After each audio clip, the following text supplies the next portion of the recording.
Oke,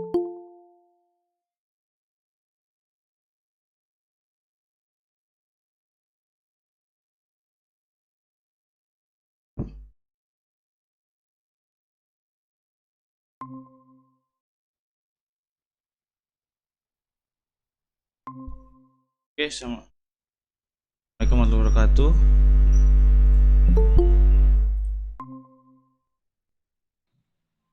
Ya, assalamualaikum warahmatullahi wabarakatuh. Teman-teman, ayo kita segera mulai aja karena waktunya juga sudah berjalan terus ya. Sorry, saya baru bisa sampai rumah nih. Ini masih tinggal langsung aja ya. Minta tolong diaktifkan nih teman-teman untuk apa namanya video conference-nya biar kita segera mulai. SDM-nya rusak lagi Pak, bentar. Ya, oke. Terus itu jangan lupa ya buat teman-teman absensi. Nah, untuk kan ini kita pertemuan ke-6 kan harusnya sebelum tes itu 7 kali pertemuan, maka nanti di minggu depan, minggu pengganti masuk ya.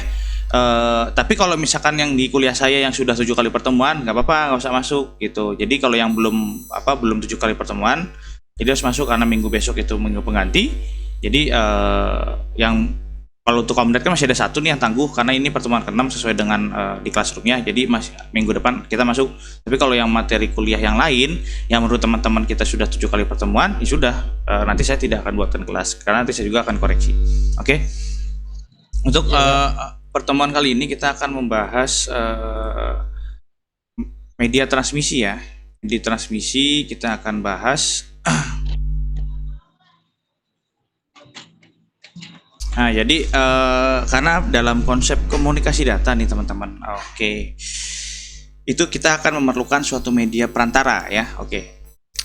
Untuk kita lebih hikmat dalam melakukan proses pembelajaran ya secara tetap online, alangkah baiknya kita memanjatkan doa dan puji syukur kepada Allah Subhanahu Wa Taala yang mana hari ini kita masih bisa dipertemukan secara tatap muka dan teman-teman masih bisa bertemu dengan saya dalam keadaan sehat walafiat ya. Mari sama-sama kita berdoa menurut ajaran dan kepercayaan masing-masing. Berdoa kita mulai.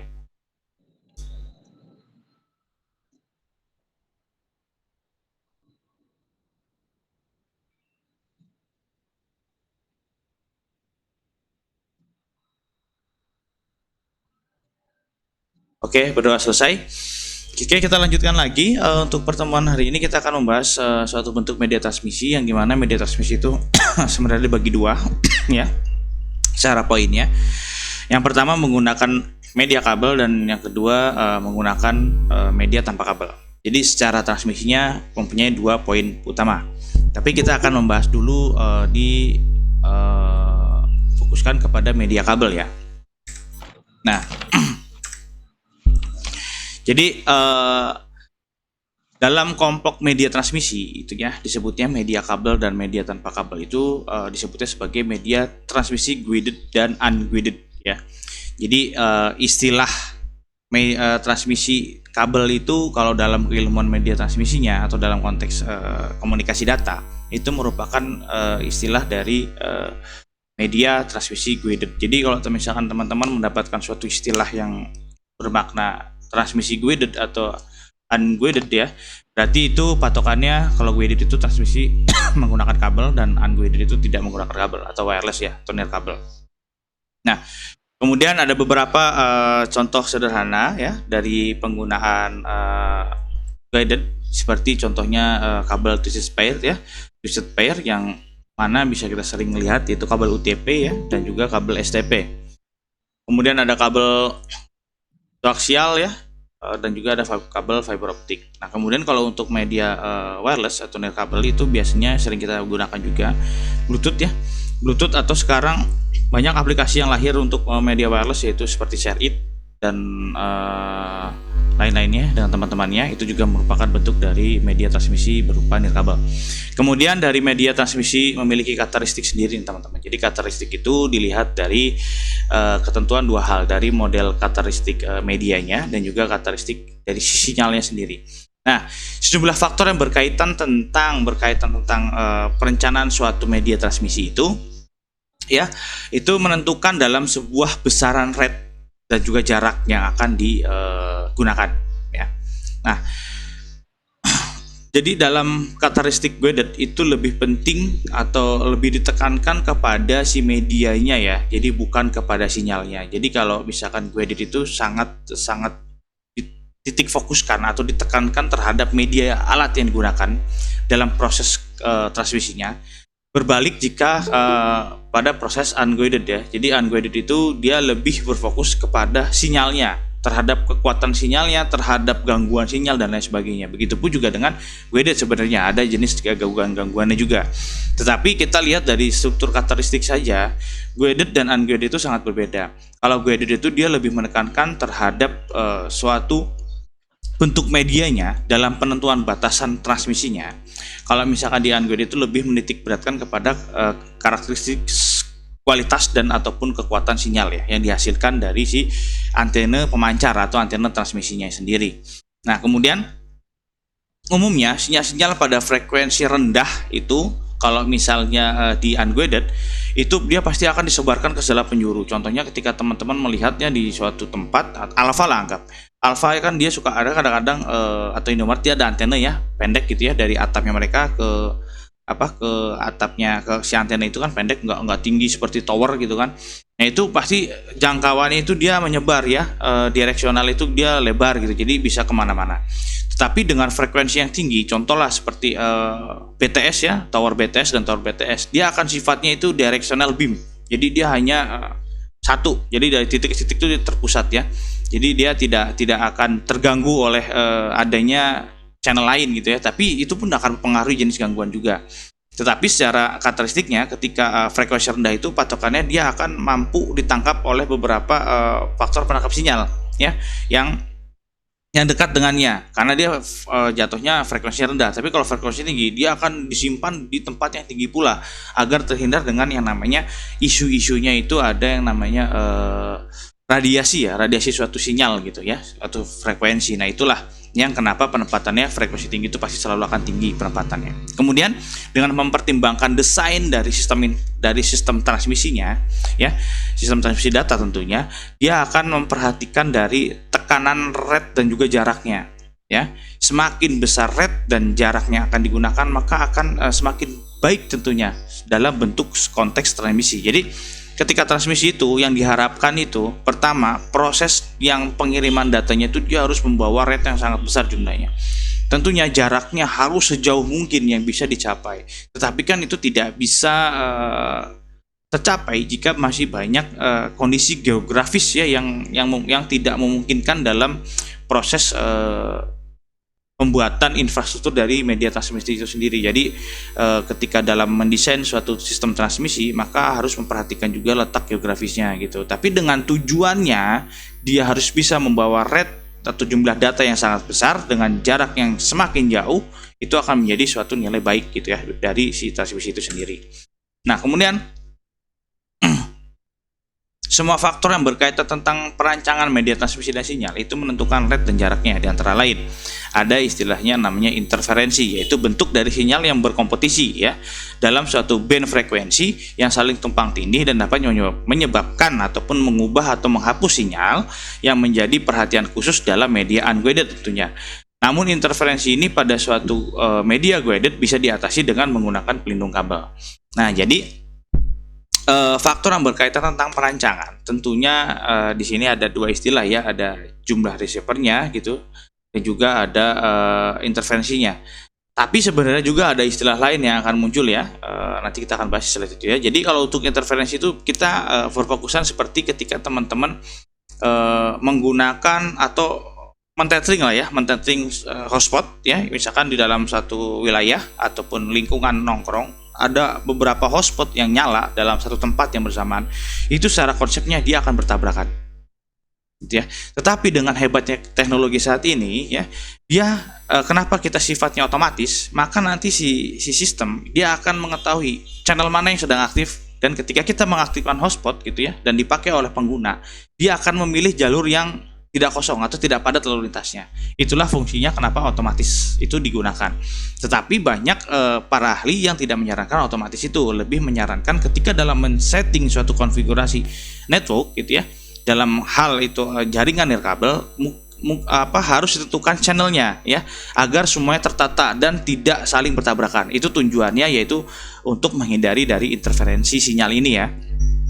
Nah, kemudian dari jumlah receivernya, ketika sebuah perangkat ditambahkan untuk membangun suatu bentuk jaringan infrastruktur ya, dari titik ke titik gitu, ataupun dari titik ke luar titik gitu ya, ataupun bisa dibilang multi titik ya, itu akan menyebabkan antenuasi atau distorsi terhadap pembatasan jarak ataupun rate-nya. Jadi ketika teman-teman banyak menggunakan penghubung, jadi receiver itu kan penghubung buat penerima ya, karena repeater itu kan jatuhnya dia transmitter, memantulkan atau memberikan gitu ya. Nah, jadi di dalam receiver itu yang menerima. Jadi ketika proses penerimaannya alatnya terlalu banyak, sedangkan amplif power yang dikirimkan dari si transmitter itu rendah, maka akan menimbulkan distorsi ya. Jadi penerimaan sinyalnya ke setiap device itu akan kurang baik. Seperti halnya ketika teman-teman di suatu daerah, di situ cuma hanya sinyal Telkomsel.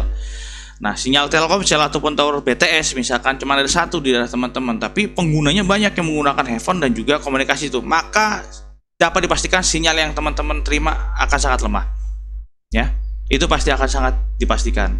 Berbeda jika misalkan towernya ada, sinyal ada, tapi pengguna sedikit, mungkin kekuatannya akan jauh lebih besar ya yang diterima oleh teman-teman gitu dalam jumlah rate datanya, yang akan menghasilkan suatu visual, baik suaranya jadi jernih, gambarnya jadi jernih, ataupun pergerakan dalam konferensi ini tidak ada lagging ya, jadi aktual gitu, seperti kita sedang bertatap muka langsung. Nah, maka secara kesimpulannya, media dengan menggunakan media guided itu secara umumnya lebih memiliki ketahanan jika dibandingkan dengan media unguided. Karena apa? Kalau misalkan kabel itu banyak caranya untuk menghindari hal interferensi dan juga jumlah receiver ya. Bisa saja langsung disambung ya, disobek sambung gitu ya. Jadi tidak mesti harus pakai alat receiver, bisa. Jadi kan banyak caranya ya untuk menghindari jumlahnya banyaknya receiver gitu yang digunakan. Nah, kita akan masuk ke dalam media guided nih. Jadi media guided kan sudah jelas ya, kita dari awal dia merupakan bentuk media yang menggunakan kabel ya. Kita harus di situ, kita harus clear ya, harus sepakat dulu di situ agar kita sama-sama paham. Kemudian untuk media guided itu pasti kapasitas transmisinya baik ya dalam jumlah rate data, maupun bandwidthnya bisa dibawa dengan sangat besar, tapi tergantung juga ya pada jarak dan sistem transmisi media yang digunakan dari setiap titik konfigurasi. Ya, nah contohnya dalam satu jaringan LAN, kenapa dalam metode LAN itu sangat cepat jika dibandingkan teman-teman menggunakan WiFi? Ya, karena apa? Karena metode LAN itu sudah jelas dia kapasitas transmisinya itu akan sangat besar karena tidak terbagi melalui media transmisi. Jadi istilahnya tidak ada perantara lagi. Jadi langsung hajar akses. Itu pasti akan sangat besar. Begitu pula dengan penerapan kayak sekarang Speedy ya. Kenapa Telkom Speedy untuk kapasitas Speedy-nya tidak menggunakan wireless aja? Dia mampu membeli alat infrastrukturnya. Tetapi karena mempertimbangkan hal-hal tadi, gangguan-gangguan tadi ya, lebih baik menggunakan fiber optik yang jenisnya kabel. Nah, jadi kan banyak ya, bisa dilindungi, bisa diredam juga kalau pakai kabel, bisa pakai istilahnya kalau kita membahasnya pembalut gitu ya, atau pembalut kabel gitu ya, bukan pembalut wanita. Jangan sampai salah nih, Din, kamu pembalut kabel ya. Nah, jadi seperti itu. Nah, kemudian secara umum ada beberapa media yang digunakan untuk transmisi data nih ya. Yang pertama seperti twisted pair ya, seperti tadi twisted pair itu seperti kabel UTP, kemudian coaxial cable itu biasanya digunakan dalam antena tuh, TV antena zaman dulu tuh coaxial cable, ataupun kamera CCTV sekarang ya yang disambungkan ke dalam DVR. Itu masih kabel coaxial. Kemudian serat optik itu yang sekarang masih terus digunakan sampai dengan sekarang dan terus akan dikembangkan. Nah, kemudian secara karakteristiknya ya dari transmisi itu sendiri, misalkan dari titik ke titik, yaitu dalam media guided ya, referensi dari Golf tahun 98, yang dimana rentang frekuensi ini kalau twisted pair ya dengan coding ya, dengan coding itu maksudnya dia tunggal ya, satu. Jadi dari titik ke titik, bukan multi ya. Kalau multi kan ada beberapa titik. Nah, itu rentang frekuensinya 0 sampai dengan 35 kHz ya. Kemudian 0,2 dB kecepatannya, kemudian delay-nya itu 50 ohm, 50 ohm kalau nggak salah, 50 ohm per kilometer. Kemudian jarak repeaternya itu per 2 kilo. Nah, itu kita bisa lihat di twisted pair. Kalau multi cover juga sama. Cuman rentang frekuensinya dia lebih kecil ya, karena dia akan terbagi. Kemudian untuk kabel koaksial dia meningkat ya jadi 500, kemudian juga atuensi khususnya menjadi 7 dB ya, juga meningkat. Kemudian nilai khususnya dia turun ya, semakin kecil, kemudian jaraknya semakin jauh yang bisa digunakan. Serat optik juga begitu ya, semakin tinggi jaraknya pun juga semakin jauh bisa digunakan dalam setiap penghubungan repeaternya. Jadi repeater itu kan penghubung, jadi dari satu titik ke titik itu per 40 kilo kalau fiber optik bisa digunakan.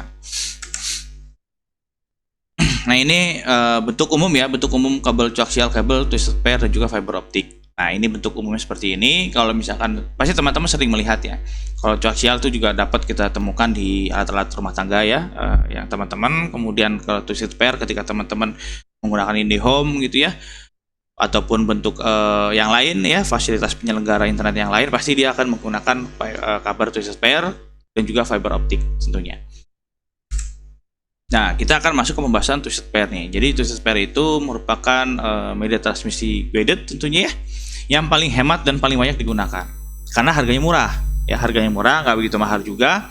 Nah, untuk deskripsi fisiknya, twisted pair itu terdiri dari kawat ya, pembuatannya kawat yang disekat dan disusun dalam satu pola spiral atau beraturan. Kemudian sepasang kawat itu bertindak sebagai satu jalur komunikasi tunggal. Beberapa pasang kawat tersebut juga dibondek ataupun menjadi satu kabel dengan cara dibungkus dalam sebuah sarung pelindung.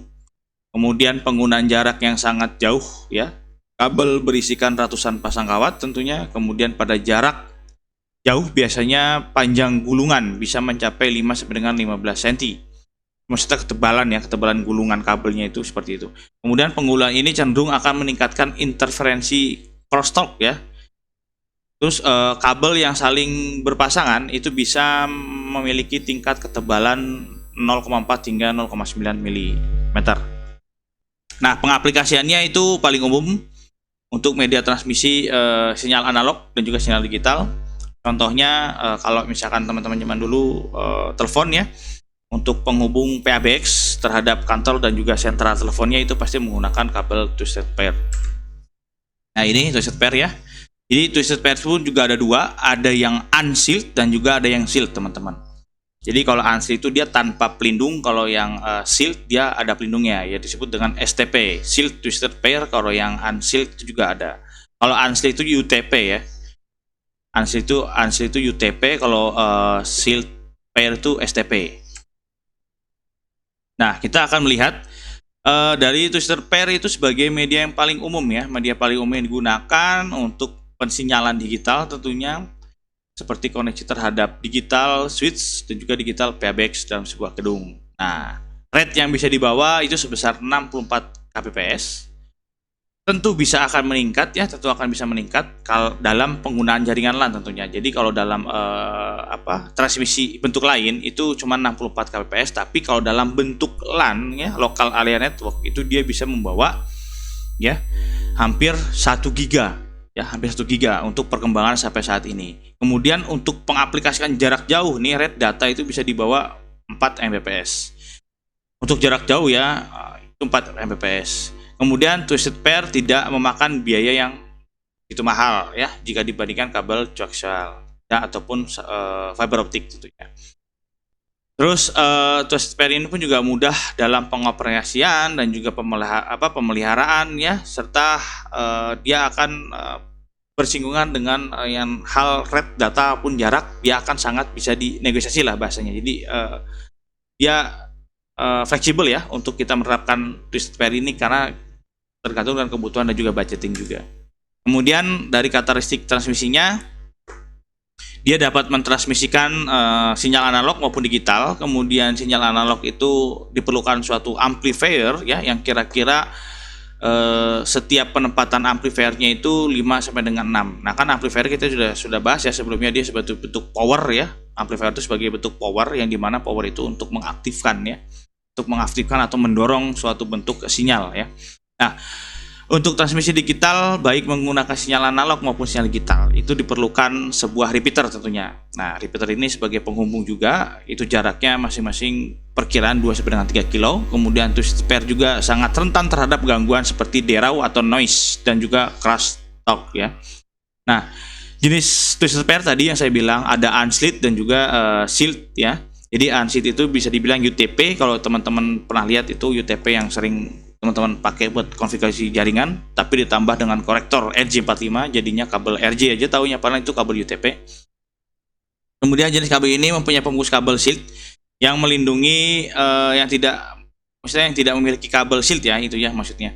Kemudian yang memiliki ataupun yang melindungi dari interferensi elektromagnetik. Kemudian kabel UTP ini pun jenis kabel yang terbuat dari bahan penghantar tembaga, mempunyai isolasi dari plastik yang terbungkus oleh bahan isolasi juga untuk melindungi dari kerusakan fisik ya, seperti kebakaran api. Kemudian jenis kabel ini pun juga banyak digunakan karena harganya relatif murah dan juga terjangkau dan juga sesuai dengan standar yang diharapkan.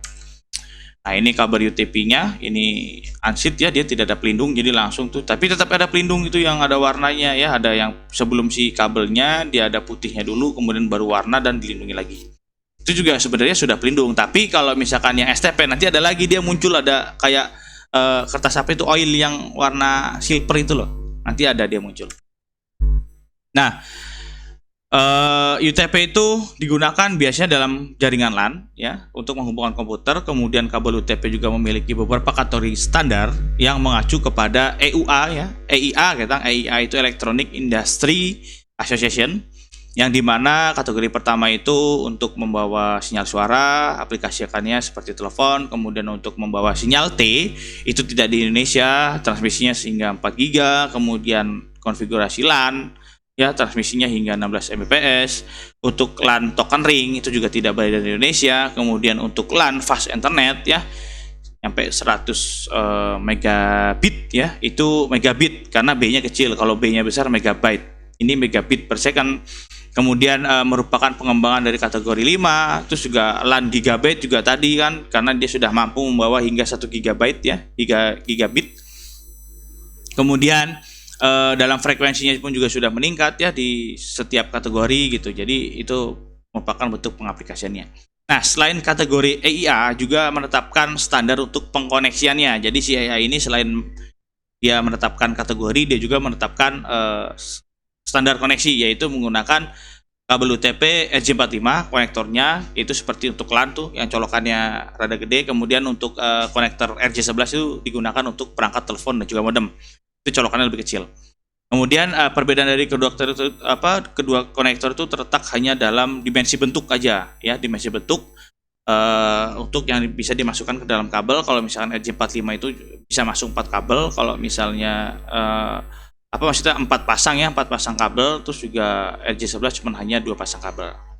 Kemudian selain standar kategori dan juga pengkoneksian, di EIA juga ya itu menetapkan standar warna ya, untuk menghasilkan bukan standar warna sih sebenarnya, standar penyusunan untuk menghasilkan kecepatan yang maksimal ya, yaitu ada yang namanya istilah seperti ini ya, connection guided ya. Jadi dia standarnya ada yang namanya connection T556A dan connection T568B. Jadi digambarkan seperti ini. Nah, itu ada contoh ya, pin konektor dari RJ45 ada 8 buah pin yang tentunya bisa dimasukin oleh kabel si UTP itu sendiri. Kita akan masuk ke dalam jenis pengkoneksian, yaitu ada jenis kabel strike ya, yaitu aturannya biasanya dipakai untuk menghubungkan yang berbeda ya, perangkat yang berbeda tentunya, seperti PC dan switch, hub dan juga switch, atau router dan juga PC misalnya, itu menggunakan kabel strike. Yang aturannya seperti misalkan tutup ujung kabelnya itu menggunakan tipe A, misalkan hal ini kan ada tipe A nih, connection A. Nah, kemudian nanti di akhirnya menggunakan tipe B ya. Enggak, tipe A lagi karena dia straight. Kemudian untuk cross silang itu menggunakan sama dari tapi digunakan untuk perangkat yang sama. Kalau straight itu perangkat yang berbeda. Tapi kalau untuk cross itu perangkat yang enggak, sorry, saya koreksi. Straight itu perangkat yang sama, perangkat yang berbeda. Kalau untuk cross itu perangkat yang sama, ya, perangkat yang sejenis gitu. Nah, tapi jenis kabelnya berbeda ya susunannya. Kalau yang cross itu titiknya A berarti dia berlawanan dengan koneksi B. Ini gitu ya. Kalau rollover itu dia digunakan pada perangkat Cisco biasanya. Jadi kalau teman-teman sering mendengar istilah Cisco, router Cisco ataupun switch Cisco, pokoknya yang berkaitan dengan produk Cisco, dia mempunyai satu susunan sendiri ya, improvement ya. Improvement dari perusahaan demi meningkatkan kualitas ya, istilahnya ke sana. Ada keluar rollover kabel yang dimana biasanya kabel UTP itu digunakan untuk menghubungkan sebuah PC dan juga modem ke konsol Cisco-nya ya, atau ke switch Cisco ya. Nah, itu yang disebut dengan rollover kabel. Nah, aturan pemasangan ini itu sebelumnya dikoneksikan dulu ke BD25 dan atau BD48. Jadi memang ini alat-alat Cisco sebenarnya kalau di rollover. Nah, ini standar AI-nya ya. Kemudian ini jenis konfigurasi kabel straight dan juga cross ya. Jadi kalau straight susunannya seperti itu, kalau cross dia akan ada menyilang antara A dan B. Kemudian ini adalah rollover kabel, dia sebagai penghubungan tadi ya, penghubung ke konsolnya si Cisco, jadi dia dihubungkan. Nah, kemudian untuk twisted pair yang sifatnya STP ya, atau shield twisted pair, dia hampir sama dengan kabel UTP, cuma pembedanya terdapat anyaman kawat pembungkus ya di dalam kabelnya. Jadi fungsinya untuk meredam noise ya. Nah, nanti ada kalau salah. Nah, ini nih yang tadi saya bilang tuh. Jadi dia kayak ada plastik aluminium foil kayak gitulah. Nah, itu bedanya. Cuma beda sedikit, semua sama, cuma dia ada anyaman. Ada anyaman Jadi kan kalau itu ada tampilan luarnya itu kan langsung kulit ya. Nah, itu ada dulu anyamannya ya, bentuk anyaman, baru ada lagi aluminium foilnya, baru ke kabel pembungkus suara dan juga ke inti kabelnya. Jadi ada beberapa tahapan. Jadi sebenarnya hampir sama, susunan warnanya sama gitu. Dia juga dari UTP, cuman dibedakan dari bentuk shield ya, atau pelindungnya gitu. Itu yang membedakan STP dan UTP. Kemudian coaxial kabel itu dari deskripsi fisiknya, yang dimana kabel ini tuh sama halnya dengan kabel twisted pair ya. Dia memiliki dua konektor namun disusun berlainan untuk mengatur pengoperasian melalui jarak atau jangkauan frekuensi ya, agar lebih luas. Kemudian kabel ini pun juga terdiri dari konduktor silindris ya, yang mengelilingi suatu kawat konduktor dalam bentuk tunggal tentunya, sedangkan konduktor bagian luar dia dilindungi oleh suatu selubung ataupun pelindung. Nah, dia memiliki diameter 1 sampai dengan 2,5 cm. Terus pelindung ini pun dengan konstruksi yang berbentuknya melingkar, jadi dia tahan terhadap interferensi ya, dan juga crosstalk jika dibandingkan twisted pair ya. Dia akan sangat lebih mumpuni. Kemudian juga pengaplikasiannya bisa digunakan untuk jarak jauh yang mampu mendukung beberapa stasiun ya, dalam jalur yang digunakan oleh banyak user. Jadi satu stasiun dia bisa langsung digunakan oleh banyak user secara bersamaan. Pengaplikasiannya seperti distribusi siaran televisi, kemudian juga seperti transmisi telepon ya. Dia kan satu tempat, tapi ketika di waktu bersamaan dia akan bisa ditangani secara baik. Terus seperti penghubung juga dalam jaringan LAN. Untuk kabel coaxial ini itu bisa digunakan kalau khususnya dalam jaringan telepon, dia mampu membawa sampai dengan 10.000 channel suara secara serentak dalam waktu yang bersamaan ya. Si kabel ini mampu dia menangani hal tersebut. Kemudian karakteristiknya dia bisa membawa sinyal analog maupun digital, kemudian memiliki karakteristik yang lebih tinggi ya dibandingkan twisted pair, yang tentunya lebih efektif pada rate data dan juga frekuensinya lebih tinggi ya. Untuk melindunginya juga lebih bagus. Untuk transmisi analog itu jarak yang dibutuhkan dalam setiap penggunaan amplifier itu dari beberapa kilo ya. Untuk sinyal digital pun juga sama, dari beberapa kilo bisa digunakan alat tambahan. Membutuhkan konektor untuk penghubung seperti konektor BNC. Kalau BNC itu biasanya sering digunakan dalam penghubungan atau pemasangan CCTV ke DVR ya. BNC konektor itu biasa pakai itu. Nah, ini kabel koaksial ya, dia tunggal ya, tembaganya tunggal, lalu diselimuti lagi oleh lapisan peredam elektrik, kemudian ada foil shield ya, ada branded shield, dan juga ada outer jacket ya, atau pelindung luar. Nah, ada TBNC yaitu bentuk konektornya berupa T, dan juga ada bentuk konektor BNC-nya untuk. Jadi bentuk inilah konektor yang digunakan dalam kabel koaksial. Kita masuk ke fiber optik, pembahasan yang terakhir dalam media transmisi kabel. Nah, di dalam fiber optik ini ya,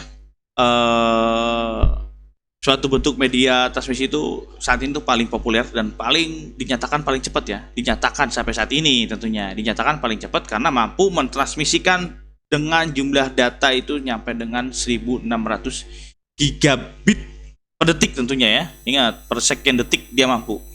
Kemudian cara kerja fiber optik dia menggunakan kecepatan cahaya tentunya, yang kabelnya sudah didesain sedemikian rupa sehingga si cahaya itu mampu dilewatinya ya, dengan sistem desain fiber optiknya.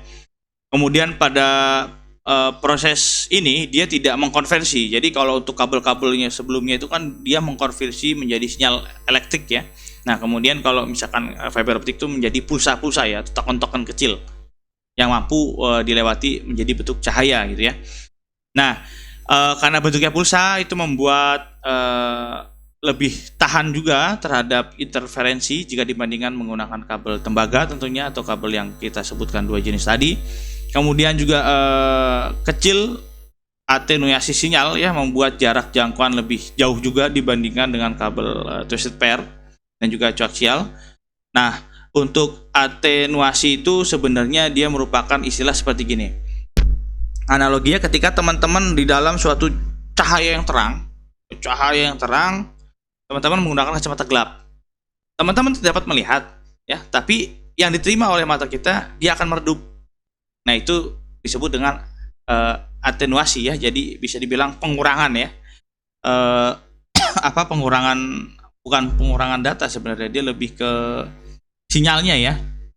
Jadi untuk menyerap sinyal sekitar ya, menyerap sinyal sekitar atau gangguan itu dia bisa diredam gitu. Jadi sehingga tidak mengganggu proses pengiriman ketika menggunakan kecepatan cahaya. Jadi ibaratnya mah jika grounds ya, kalau teman-teman belajar elektrik nih, kenapa teman-teman misalnya pakai PC ya, pakai PC terus teman-teman colokin PC-nya terus kesenggol dikit sama kulit, karena suka nyernyet set gitu. Jangankan PC, laptop ataupun handphone yang sifatnya dia metal gitu ya, atau besi, dia akan menghantarkan. Nah, tapi kalau misalkan dengan twisted pair dengan fiber optik, dia dengan pelindung yang sedemikian rupa didesain, jadi tidak terpengaruh terhadap atenuasi sinyal tadi ya, atau aliran dari luar. Kemudian kabel fiber optik juga mampu membawa jumlah bandwidth yang cukup besar tentunya, bisa bergigabyte yang ditransfer datanya. Kemudian kekurangan kabel ini itu biaya pemasangan dan pemeliharaannya sangat relatif mahal tentunya, karena ada kualitas dan juga ada harga ya tentunya. Kemudian ada dari segi pemasangannya pun juga dia harus memiliki dua buah kabel dalam arti satu pasang. Yang satu kabelnya digunakan untuk pengiriman saja, yang satu kabelnya digunakan untuk menerima, karena sifat cahaya itu hanya bisa bergerak satu arah ya. Nah, ini merupakan jenis kabel fiber ya. Tetap dia ada pelindung luar, terus dia ada strike membernya, pelindung lagi, kemudian ada coachingnya sama, kemudian ada caldingnya ya untuk pelindung dalamnya, kemudian ada core-nya, yaitu inti dari si transfer rate datanya itu di core dia bermainnya. Nah, ini fiber optik. Fiber optik juga punya konektor ya, nggak mungkin nggak. Jadi kita akan bahas konektornya. Nah, ada beberapa konektor yang mesti kita ketahui ya, seperti konektor FC, yaitu sebutannya fiber konektor yang digunakan untuk konektor single mode tentunya ya, dengan akurasi yang tinggi dan proses penghubungan transmisi pun juga sangat tinggi ya. Kemudian ada SC, konektor SC, yaitu digunakan dalam single mode juga sama, tetapi dia mudah dicabut dan dipasang dalam penggunaannya, dan juga memiliki akurasi yang bisa dibilang baik ya ketika dipasangkan dengan perangkat lain. Dan dia juga tidak terlalu mahal tentunya, dia simple dan mudah diatur dan sangat fleksibel. Jadi biasanya SC ini sering banyak digunakan. Kemudian kalau jenis konektor ST, itu konektor ini mirip dengan BNC. Jadi ketika teman-teman bicara ST, maka patokannya gambarannya udah BNC aja bentuknya gitu ya. Karena sifatnya yang umum ya, multi mode single maupun multi mode ya. Dia pun juga bisa digunakan dalam pengaplikasian penghubung fiber optik dan juga mudah dicabut dan dipasang. Kalau untuk Biconic ya, itu konektor pertama kali. Jadi ketika lahirnya suatu komunikasi fiber optik diiringi dengan Biconic. Jadi dia bareng, keluarnya lahirnya bareng ya. Nah, itu sangat jarang digunakan hingga saat ini ya. Karena itu udah lama banget. Kemudian ada konektor D4. Konektor ini mirip dengan FC ya, cuman hanya berbeda ukuran saja di bagian furnelnya. Kemudian konektor SMA ya, itu dia merupakan awal perkembangan dari ST ya. Kalau misalkan ST ya, kita bisa lihat SC itu konektor BNC. Nah, dia bisa timbul SC dari mana gitu kan, awal dari si SMA ini hubungannya. Jadi SMA ini merupakan bentuk dari awal perkembangan konektor ST yang sama-sama menggunakan penutup dan juga pelindung ya, karena dengan cepat perkembangannya lalu si SMA ini dilupakan ya, tidak ada penggunanya dan mulai beralih menggunakan ST. Terus ada E200 sorry, itu konektor yang berbentuk sangat kecil ya, konektornya seperti LC, SMU dan juga SGDC. Nah, kita akan lihat contoh konektornya.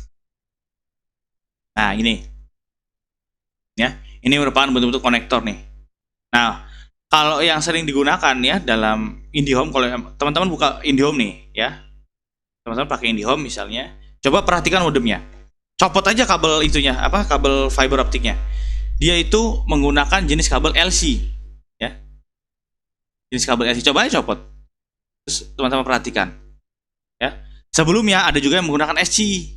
Ada yang menggunakan ST. Karena si SG, ST, FC itu dan juga LC merupakan sebenarnya itu sangat ini ya. Sangat mudah ya, sangat mudah digunakan gitu. Tapi kadang-kadang ada beberapa yang tinggalkan. Ada MU juga. Tergantung. Jadi kalau untuk penggunaan dari konektor itu tergantung fungsi dan kebutuhannya tentunya. Tergantung ke sana. Nah, sampai di sini selesai nih teman-teman. Alhamdulillah untuk materi singkat padat ekspres singkat padat ekspres media transmisi kabel selesai. Berarti minggu depan kita akan masuk ke yang non kabel ya, wireless. Kita harus selesaikan dalam 7 kali pertemuan sebelum UTS. Malam saya dapat pengumuman dari Prodi UTS, maaf teman-teman, kita tidak bisa menggunakan PG, jadi menggunakan esai ya. Jadi teman-teman tetap semangat. Dan juga tata tertib UTS juga teman-teman harus penuhi.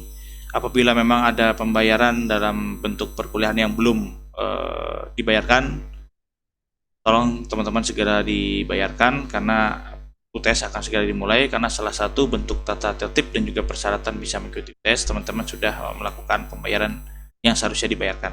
Apabila teman-teman belum memiliki dana dan rezekinya, saya doakan mudah-mudahan teman-teman ataupun keluarga bisa mendapatkan rezeki yang banyak ya, yang berlimpah, sehingga proses perkuliahan tidak terganggu dengan keterkaitan masalah ekonomi. Oke, perkuliahan hari ini saya cukupkan. Terima kasih teman-teman sudah dapat bergabung dan menyimak materi ini, mudah-mudahan dapat dimengerti. Mari sama-sama kita ucapkan alhamdulillah ya. Alhamdulillah. Perkuliahan selesai. Billahi taufiq wal hidayah. Wassalamualaikum warahmatullahi wabarakatuh. Jangan lupa yang belum absen segera absen ya. Assalamualaikum warahmatullahi wabarakatuh. Waalaikumsalam, Pak. Sebentar. Terima kasih, Pak. Iya, sama-sama.